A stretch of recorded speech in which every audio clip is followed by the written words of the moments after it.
Boa tarde a todos. Eu queria também parabenizá-los pela iniciativa, agradecer pelo convite, para poder contar um pouco para vocês as nossas pesquisas e como é que tem sido o nosso envolvimento com a ELA, uma batalha de muito tempo. Eu me considero também uma guerreira. Então, esse é o Centro de Estudos do Genoma Humano, que eu dirijo, o Instituto Nacional também de Células Tronco e Doenças Genéticas, da Universidade de São Paulo, e, assim, eu coloquei os apoios que nós temos para esse centro. Nós atendemos doenças genéticas, que são todas doenças raras, mas, se a gente colocar todas juntas, elas não se tornam tão raras. Elas afetam 3% das crianças que nascem de pais normais. E, em relação a doenças neuromusculares, elas afetam 1 em cada 1.000 indivíduos, então a gente tem pelo menos 200 mil brasileiros afetados por doenças neuromusculares, e elas representam dezenas de doenças diferentes. Mas a minha pesquisa tem focado nas distrofias musculares progressivas e na esclerose lateral amiotrófica, sobre a qual eu vou falar hoje. E nós já atendemos mais de 26 mil famílias com doenças neuromusculares. É, sem dúvida, a maior casuística de um único centro no mundo todo. E, na década de 80, eu fundei a Associação Brasileira de Distrofia Muscular, copiando a Associação Americana de Distrofia Muscular, e que engloba todas as doenças neuromusculares, não só as distrofias. Recentemente, nós fizemos uma parceria com a ACD e nós temos tido também uma colaboração muito importante do IPG e, mais recentemente, da Procura. E o nosso objetivo comum é lutar em todas as frentes pelos portadores de doenças neuromusculares. Bom, eu não vou falar de esclerose lateral amiotrófica, o professor Rota vai falar daqui a pouco, mas você sabe que ocorre uma morte seletiva dos neurônios motores. E o que é muito interessante e intrigante é que ela atinge pessoas com inteligência acima da média.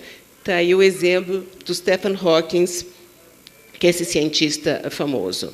Nos Estados Unidos, a estimativa é que você tem 30 mil casos. No Brasil, a gente não sabe ainda exatamente o número, mas, aparentemente, nós teremos mais que 15 mil. E o que é mais importante, uma coisa muito importante para a pesquisa, é que há muita variabilidade na velocidade de progressão. E isso é muito importante para a gente tentar entender isso e poder atuar no tratamento da ELA. Bom, então, nós temos formas que são esporádicas, que podem atingir qualquer um, e as formas familiares, que atingem de 5% a 10% dos casos. E, entre os casos familiares, já foram identificados 16 genes diferentes, e um deles, e eu vou falar daqui a pouco a respeito, foi identificado pelo nosso grupo no Centro do Genoma da USP. Em relação a experiências clínicas internacionais, a gente tem acompanhado isso de perto, e eu acho muito importante vocês saberem que nós não estamos só restritos ao laboratório. Eu estive em Israel no início de 2011, há quase 3 anos, quando o Brainstorm estava pensando em lançar o primeiro tratamento. Eu soube disso e fui para lá. Conversei, na época, com o professor Dimitris Karoussis e outros pesquisadores, e pensamos como é que a gente poderia trazer isso para o Brasil. Porque, naquela época, também, eles já tinham grupos fechados e não aceitariam pacientes brasileiros. E o que aconteceu é que nós discutimos com eles o que eles estavam fazendo, discutimos as técnicas e vimos que a gente tinha a possibilidade de fazer as mesmas técnicas no Brasil. E aí eu vou contar uma coisa para vocês que eu nunca falei em público, mas nós testamos em um paciente exatamente a tecnologia do Brainstorm. Isso foi feito com um paciente com permissão compassionada, mas os grandes pesquisadores, os grandes neurologistas do Brasil, o professor Júlio Voltarelli, que já faleceu, o professor Acari, todos estavam sabendo, estavam participando, mas, infelizmente, o tratamento não funcionou. E, o ano passado, saiu na internet que havia um rabino em Israel que tinha voltado a andar, que tinha voltado a andar, e novamente houve assim uma comoção nas redes sociais, e aí nós decidimos convidar o professor Dimitrios para vir para o Brasil, não só para falar das pesquisas, mas para interagir com os pacientes. Nós fizemos isso com o apoio do IPG, da Mara Gabrilli, e foi muito importante, porque, infelizmente, a palestra dele não foi muito boa, e ele foi criticado por isso, mas ele é uma pessoa que tem mais de 100 publicações. Mas eu não sei se tem alguém aqui que teve a possibilidade de participar do diálogo, mas nós achamos fundamental que os pacientes ouvissem da própria boca dele o que estava acontecendo, qual era a verdade em relação ao rabino. E hoje se sabe que esse rabino tem uma forma também de miastenia, e não se sabe se o tratamento melhorou por causa da miastenia. Mas, enfim, eu estou contando isso para vocês, novamente, para dizer que nós estamos alertas para tudo o que está acontecendo no mundo. Mas essa experiência negativa com o paciente nos mostrou que a gente precisa voltar para o laboratório e fazer mais pesquisas. Então, o que nós estamos fazendo atualmente em ela? Nós estamos investindo em biomarcadores para diagnóstico e células-tronco. E eu tenho uma equipe grande no Centro do Genoma que está trabalhando com isso, além de colaborações internacionais com Alice Mootri e Agnes Nishimura. Tá? Então, em relação ao identificador de um biomarcador para ela, isso é extremamente importante para acelerar o diagnóstico. Por que isso? Porque quanto mais precoce o diagnóstico, maior a chance de preservar os neurônios. E não existe hoje nenhum método para diagnosticar precocemente a ela. Em relação às células-tronco, nós temos duas abordagens, as células-tronco dos pacientes e para os pacientes. As células-tronco dos pacientes a gente usa como ferramenta para investigar em diferentes tecidos os genes e mecanismos que causam a ela e, com isso, desenvolver tratamentos. Nós estamos estabelecendo, então, linhagens celulares de pacientes afetados. Eu vou explicar daqui a pouquinho melhor como é que é isso. Então, são o que a gente chama nossos pacientes in vitro, no laboratório. E nós usamos células-tronco para os pacientes, que é a terapia celular. Então, o que são essas células dos pacientes? O que a gente consegue hoje, você pode tirar uma célula de um paciente, da pele, hoje você consegue fazer do sangue, e reprogramar essa célula para ela voltar ao estado pluripotente. O que é o estado pluripotente? Capaz de fazer, no laboratório, qualquer linhagem celular. E o que nos interessa, no caso, é poder fabricar, então, neurônios no laboratório. E, no momento que você tem essas células, você pode testar inúmeras drogas nas células, você pode testar inúmeras estratégias para reverter a morte do neurônio. E, com isso, nós pretendemos cortar muito o caminho. Nós já temos cerca de 50 linhagens, não de pacientes com ela, mas doenças neuromusculares, mas nós temos várias já de pacientes com ela. Então, se a gente conseguir, se a gente vê no laboratório uma droga que é efetiva para recuperar o neurônio, nós já vamos saber que essa droga pode ser muito promissora no tratamento. E, com isso, a gente acelera muito o caminho, porque a gente pode testar milhares de drogas ao mesmo tempo. Mas as grandes questões que a gente quer responder é o que causa a morte dos neurônios motores, como preveni-lo. Por que alguns pacientes têm uma forma de progressão rápida, enquanto outros conseguem conviver décadas com ela, mantendo a qualidade de vida? O que os protege? Se a gente conseguir entender o que faz uma pessoa com ela, ter uma progressão muito lenta, nós vamos ter outros caminhos extremamente importantes para tratamentos. Então, essa tem sido uma pesquisa importante, a nossa procura dos genes ou mecanismos protetores. E, para isso, foi extremamente importante a gente ter identificado o gene da esclerose lateral tipo 8, ELA 8, no Brasil, pela Agnes e pelo Miguel. Então, esse é só um pedaço da genealogia, ela tem mais de 5 metros, são milhares de pessoas que a gente conseguiu identificar no Brasil com essa forma de ELA. O que é mais interessante, mais importante, é que algumas pessoas, todas com a mesma mutação, têm uma progressão lenta, enquanto outros podem ter uma progressão muito rápida. E essa diferença de progressão tem sido foco de muita pesquisa. Bom, então, quando identificamos o gene, nós descobrimos que ela codifica uma proteína que nós chamamos de VAP-B, que é uma proteína que transporta dentro do núcleo, transporta dentro dos neurônios. E nós vimos, então, que ela está presente em várias famílias brasileiras e também ela foi identificada no Japão, no Reino Unido, na Alemanha e na Holanda. Então, a próxima questão que nós queremos abordar é quais são os efeitos dessa mutação no gene da VAP. Como explicar a variabilidade de progressão dos sintomas em pacientes que têm a mesma mutação. E, para isso, então, nós estabelecemos linhagens celulares desses pacientes, reprogramamos as células e conseguimos fazer neurônios motores desses pacientes no laboratório. Em 4 pacientes com ela e 3 parentes que não tinham mutação. O que nós vimos? Que essa proteína está presente nas células pluripotentes, nos neurônios motores, e que os níveis de VAP-B estão diminuídos nessas células. Então, nós sabemos agora qual é a causa da ELA nesses pacientes.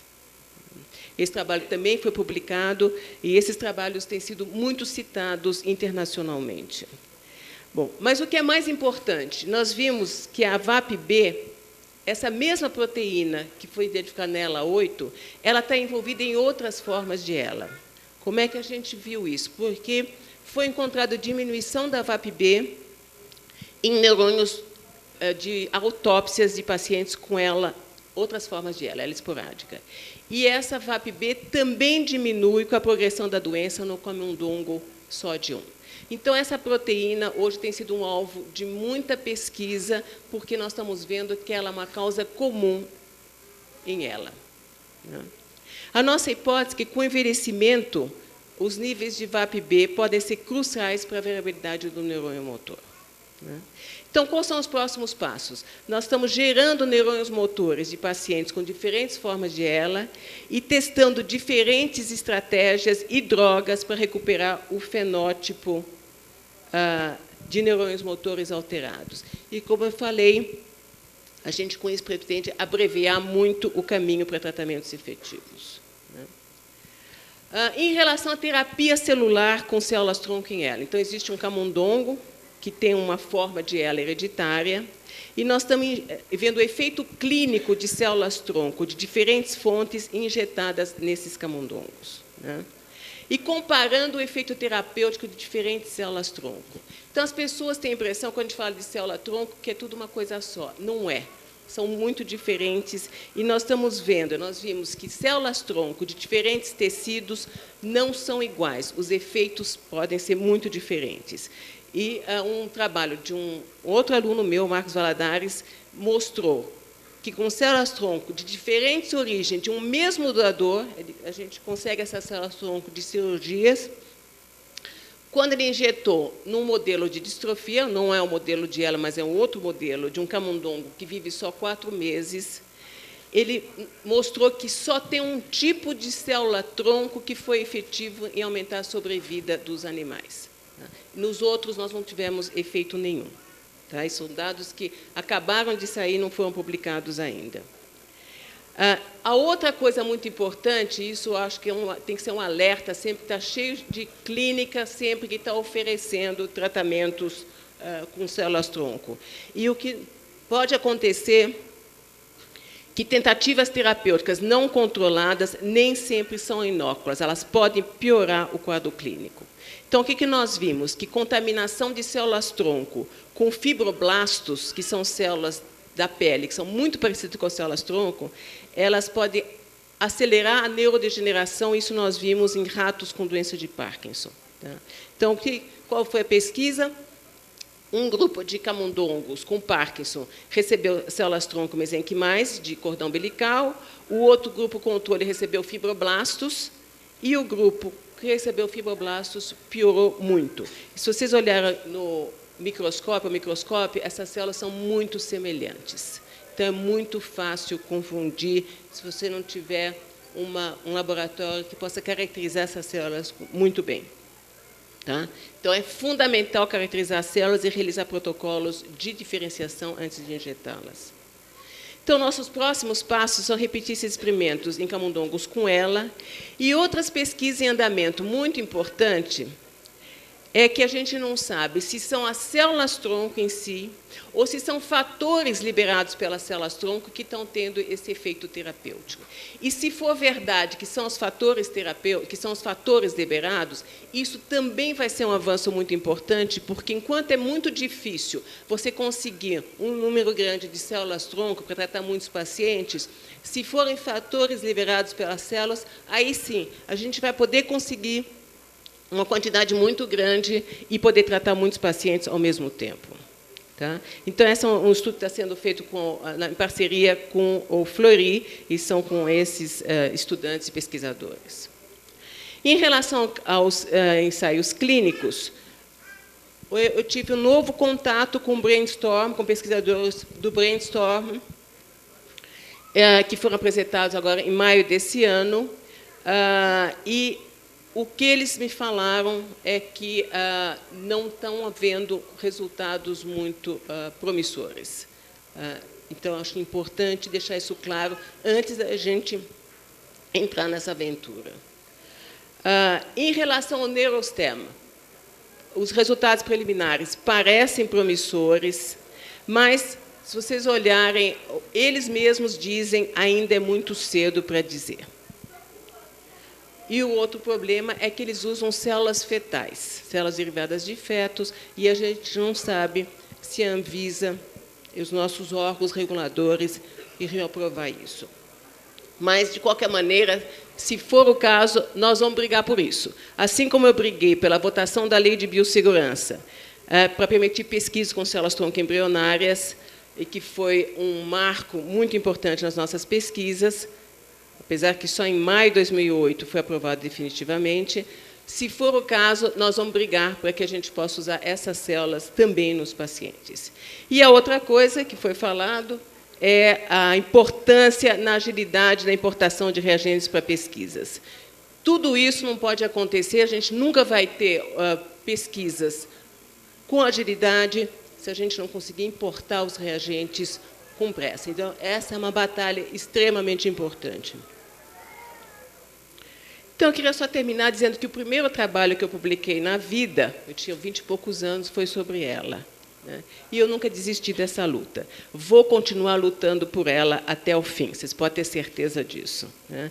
Eu queria agradecer os nossos patrocinadores, as pessoas que nos apoiam, essa pessoa maravilhosa, que é a Mara Gabrilli, e também o Romário, que tem nos ajudado muito nessa luta para a importação e outras causas das doenças raras. Muitíssimo obrigada.